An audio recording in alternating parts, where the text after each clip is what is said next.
Hi, I'm Nora Abbas. I just want to present updates in simulation education from the International Medical and Simulation Healthcare Conference that was held in January.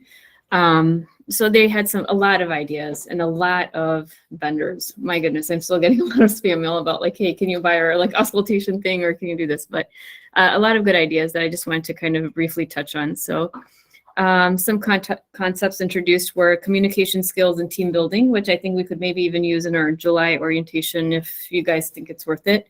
Gamification, which I know Ali Daka had talked about as well. And then there's a new type of debriefing that was introduced, or new type of simulation called rapid cycle deliberate process. Then there's some education theories for adult learners, and then there were a lot of emergency medicine doctors that were presenting.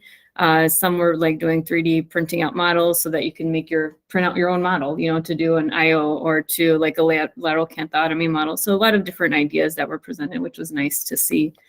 The things that I kind of liked about that I just wanted to talk about was communication. So there is a group in Baylor, Texas Children's Hospital. They talked about emergency medicine and improv acting and how emergency medicine is a lot like improv acting, and they introduced some of these concepts.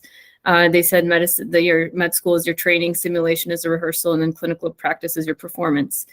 So some of the things they talked about, really what they harped on is like using the yes and. If we can introduce this into our verbiage and just saying yes and, so you're agreeing with the person you're talking to and then just kind of building on your own concepts. So just they did some exercises that if you guys are interested, we could maybe do in July.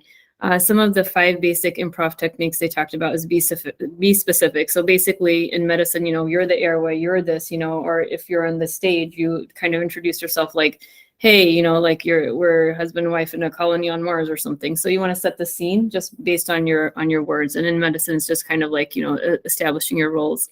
The yes and, they kind of talk about trying to help conflict resolve. If somebody's like, just ordering a pizza and they don't want like pineapple or whatever, they just talked about, saying yes and maybe we should order a separate pizza, just try to come up with a resolution this way using those 2 words.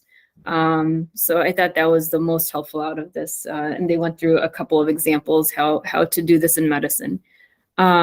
Then object work is basically, you're using your hands to show that you're driving, or in medicine, you just sit down and pay attention to the patient, right? Like you're using your body to focus. And I talked about motion and status, but I felt like the big thing out of that was the yes and.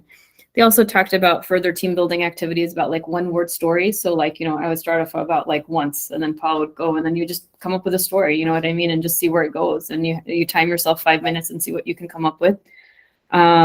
And then the next thing that came across this team building activity was like a minefield. And that came across like a lot of people presented this. I think there were like 4 presentations about this, where basically like, there's like just like trying to navigate from that point and then go through these and then come to the end. And you would be blindfolded and your partner has to direct you through, hey, take 2 steps this way, take 3 steps this way. So just about like communication. So I thought that was, it was very popular apparently. And so you did that, yeah. So it's kind of fun. So they called it by different names, but the theme was essentially the same. So again, another nice thing to talk about.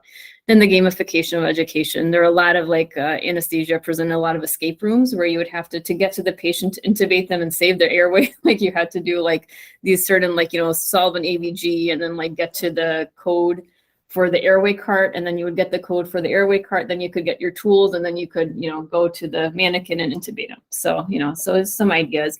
There was one that did a very elaborate one, and they had multiple rooms where they had to save multiple patients, and then at the end, you won, and you could leave your shift or something like that. So things like that. But they said it took up to 6 months to a year to plan those. So, I mean, definitely something that we can think about for next year.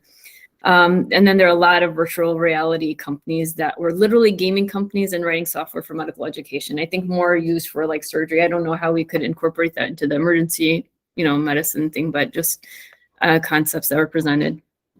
The last thing that I want to talk about is rapid cycle deliberate practice. So right now in our traditional simulation, what we'll do is like, just for example, for today, we did SVT for the first years, right?